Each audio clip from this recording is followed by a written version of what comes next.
యద్భావం తద్భవతి అన్నారు పెద్దలు. మన భావన ఎలా ఉంటే అలాగే కనబడుతుంది ఏదైనా. అదే నానుడి భక్తిభావంలోకి తీసుకుంటే మనం ఆరాధించే స్వామి మన భావనలకు అనుగుణంగా మన కళ్ల ముందు నిలబడతాడు. అందుకే ఉడుపిలో బాలకృష్ణయ్యగా, బృందావనంలో రాధాకృష్ణుడిగా, నవద్వీపంలో నవనీత చోరుడిగా, వంగదేశంలో జగన్నాథుడిగా, పండరీపురంలో పుండరీక విఠలుడిగా దర్శనమిచ్చాడు భక్తులకు ఆ జగన్నాటక సూత్రధారి శ్రీకృష్ణుడు. నల్లనయ్య కృష్ణయ్య తన భక్తుడైన పుండరీకుని కోసం మనందరం నిత్యం చూసే స్వరూపానికి భిన్నంగా నడుమ్మీద చేతులు పెట్టుకుని తలపై లింగంలా కనిపించే పొడవాటి కిరీటంతో విలక్షణమైన రీతిలో వెలసిన క్షేత్రం పండరీపురం. మహారాష్ట్రలోని షోలాపూర్ జిల్లాలో భీమానదీ తీరాన పుండరీక విఠలుడిగా కొలువు తీరిన కృష్ణయ్య విఠోబాగా ఆరాధించబడుతున్నాడిక్కడ. మహారాష్ట్రలో పాండురంగ ఆరాధన ఎక్కువగా కనబడుతుంది. కృష్ణయ్యను పాండురంగడు, విఠలుడు, విఠోబా ఇలా వివిధ నామాలతో కొలుచుకుంటారిక్కడ. చూసారా, ఇలా రెండు చేతులు నడుం మీద పెట్టుకుని ఇటుక మీద నిలబడి దర్శనమిస్తాడు పాండురంగడు. పండరీపురంలో పాండురంగని నిలబడ్డ భంగిమ, ఆకారం, ఆహార్యం అన్నీ భిన్నంగానే ఉంటాయి. మిగిలిన ఏ క్షేత్రంలోనూ కృష్ణయ్య ఈ విధంగా దర్శనమివ్వడు.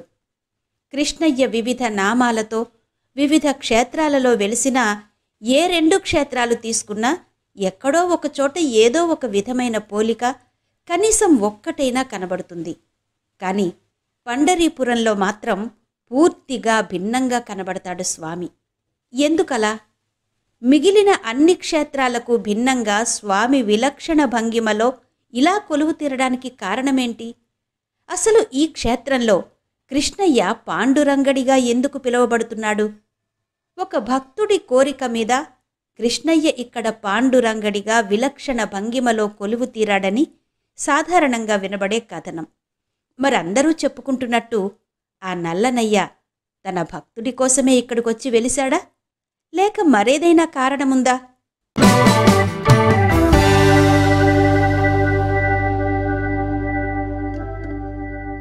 పండరీపురం పాండురంగడు అనగానే భక్తి పారవస్యంతో కనుల నుంచి జలజల నీళ్లు రాలేంత అద్భుత కథనాలు భక్తుల కళ్ల ముందు కదలాడతాయి.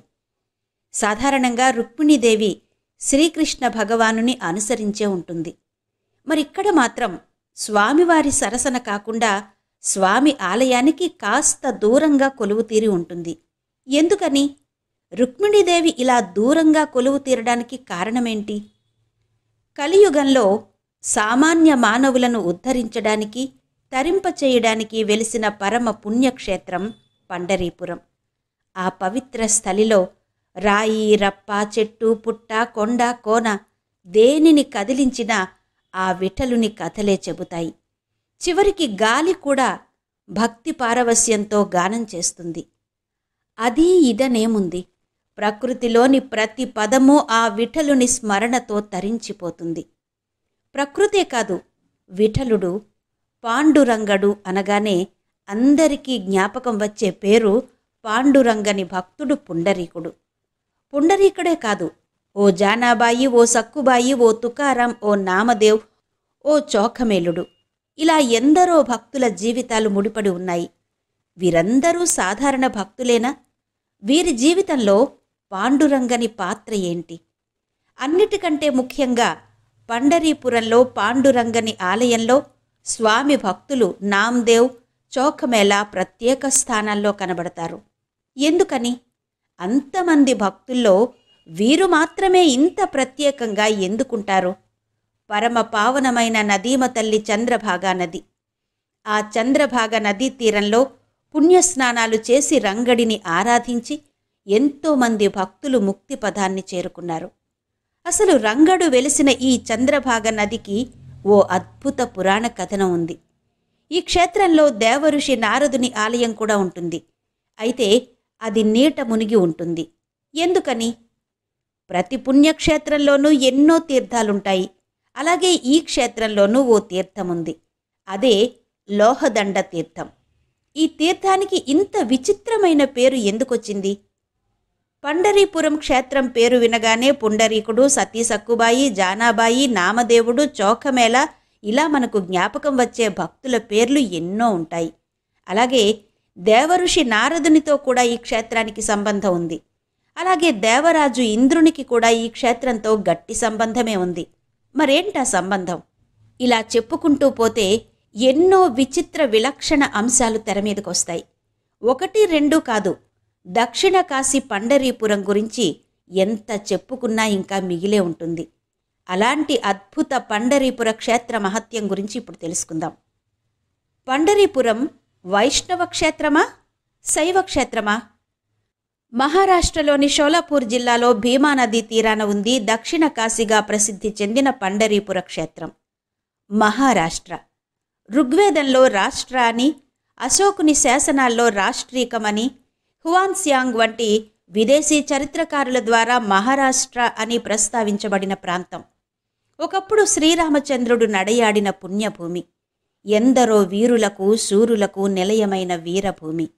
అలాంటి మహారాష్ట్ర ఆధ్యాత్మిక ఆవాసాలకు ఆలయాలకు పెట్టింది పేరు భక్తులకు నిలయం. అలాంటి పుణ్యభూమి మహారాష్ట్రలోని ఒక పుణ్యక్షేత్రం పండరీపురం. పాండురంగస్వామి ఆవిర్భవించిన అత్యంత పవిత్రమైన ప్రాచీనమైన క్షేత్రాలలో పండరీపురం మొదటిదిగా చెబుతుంటారు. నిజానికి ఇది విష్ణు క్షేత్రంగా ప్రసిద్ధి చెందిన, శివకేశవులకు భేదం లేదని చెప్పే అద్భుత క్షేత్రం. ఆది శంకరాచార్యుల వారు ఈ క్షేత్రంలోనే రచించిన శ్రీ పాండురంగాష్టకంలో శైవ వైష్ణవ మతాలకు భేదం లేదని, ఆ విషయం తెలియచెప్పాలనే పాండురంగడు అక్కడ వెలిసినట్టు చెబుతారు. దీనికి సంబంధించి అనేక ఉదంతాలున్నాయి. స్వామిని అభిషేక సమయంలో దర్శించుకునే వారికి పాండురంగని తల పైభాగం లింగాకారంలో కనిపిస్తుంది. శివకేశవ అభేదాన్ని తెలియచేసే ఒక సంఘటన కూడా ఇక్కడ జరిగిందని చెప్తారు. ఒకసారి పాండురంగ స్వామికి కిరీటం వడ్డాణం చేయించేందుకు ఆ గ్రామంలోని స్వర్ణకారుడైన సంత్ శ్రీ నరహరి సోనార్ అనే విశ్వబ్రాహ్మణుణ్ణి పిలిచారట. అతడు పరమ శివభక్తుడు, భక్తుడైనా కూడా పరమ ఛాందసుడు. అతడి మూఢభక్తి ఏ స్థాయిలో ఉండేదంటే, శివనామస్మరణ, శివదేవుని దర్శనం తప్ప మరో నామాన్ని గాని మరే దైవ దర్శనం గాని అస్సలు ఇష్టపడడు. విష్ణు స్వరూపాన్ని చూడడానికి గాని, విష్ణు సంబంధిత విషయాలను, చివరికి పేరును కూడా వినడానికి ఇష్టపడనంత కఠోరమైన శైవుడు. దాంతో విష్ణు స్వరూపుడైన పాండురంగని ఆలయానికి రావడానికి, స్వామి కొలతలు తీసుకోవడానికి నిరాకరించాడు నరహరి సోనార్.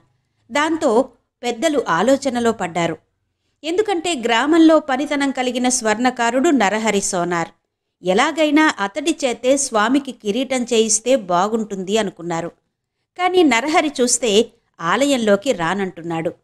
ఈ పరిస్థితిలో పెద్దలు బాగా ఆలోచించి ఒక నిర్ణయానికొచ్చారు. అతని దగ్గరకు వెళ్ళి, విఠలునికి అని చెప్పకుండా ఒక దైవ విగ్రహానికి కిరీటం చెయ్యాలని, అయితే ఆ దైవం యొక్క మూర్తిని ఆభరణాలు చేసి అలంకరించే వరకు చూడరాదన్న నియమం ఉంది కాబట్టి కళ్లకు గంతలు కట్టుకుని ఆ దైవానికి కావలసిన ఆభరణాలు తయారు చెయ్యాలి అని చెప్పారు. సరే అని చెప్పి తన వృత్తి ధర్మంగా వెళ్లాలనుకున్నాడు నరహరిసోన్. గ్రామస్తులు కోరినట్టుగానే అతడు ఆ దేవతామూర్తి కిరీటానికి కొలతలు తీసుకునేందుకు కళ్లకు గంతలు కట్టుకుని ఆలయంలోకి వెళ్ళాడు. ఆలయంలోకి వెళ్లిన నరహరి స్వామివారికి కిరీటం వడ్డాణం చేయడానికి విఠలుని విగ్రహం తలభాగం తాకాడు. అంతే, స్వామి మూర్తిని తాకగానే శివలింగాన్ని తాకిన అనుభూతి కలిగిందట అతనికి. ఇదేంటి చిత్రం అని ఆశ్చర్యపోయిన నరహరి సోన్కి అనుమానం వచ్చింది. ఆ మూర్తిని చూడాలనిపించింది. వెంటనే కళ్లకున్న గంతలు లాగి పడేశాడు. ఎదురుగా శోభాయమానంగా వెలిగిపోతున్న పాండురంగడు తన ఆరాధ్య దైవం శివయ్యగా ప్రశాంతంగా దర్శనమిచ్చాడు. వెంటనే నరహరిసోన్కి జ్ఞానోదయమైంది. తన ఆరాధ్య దైవం పరమశివుడే పాండురంగడు, పాండురంగడే శివుడు, ఇద్దరికీ భేదం లేదు అని అర్థం చేసుకున్నాడు. తన అజ్ఞానాన్ని, మూర్ఖత్వాన్ని మన్నించమని విఠలుని ముందు సాగిలపడ్డాడు. అలా విఠలుడు శివునిగా దర్శనమిచ్చి శివ విష్ణు రూపాలకు భేదం లేదని చెప్పి సంత్ నరహరి సోనార్ని ఆశీర్వదించాడట. అలా ఈ క్షేత్రం శివకేశవ అభేదమైన క్షేత్రంగా ప్రసిద్ధి చెందింది. ఇక పండరీపుర క్షేత్రం గురించి, అసలు పాండురంగడు ఇక్కడ ఎందుకు వెలిశాడు, అది కూడా ఒక విలక్షణ భంగిమలో ఎందుకు వెలిశాడు అన్న విషయానికొస్తే ప్రధానంగా 2 కథనాలు చెప్పుకోవాలి. ఒకటి విఠలుని పరమభక్తుడైన పుండలీకునికి సంబంధించిన కథ, మరొకటి శ్రీకృష్ణుని మీద అలిగి వచ్చేసిన రుక్మిణీదేవికి సంబంధించిన కథ. అసలు రుక్మిణీదేవి ఎందుకలిగింది? ఆ అలక శ్రీకృష్ణుడు పండరీపురంలో పాండురంగనిగా వెలియడానికి ఎలా కారణమైంది? ఈ కథనం గురించి తర్వాత ఎపిసోడ్లో తెలుసుకుందాం.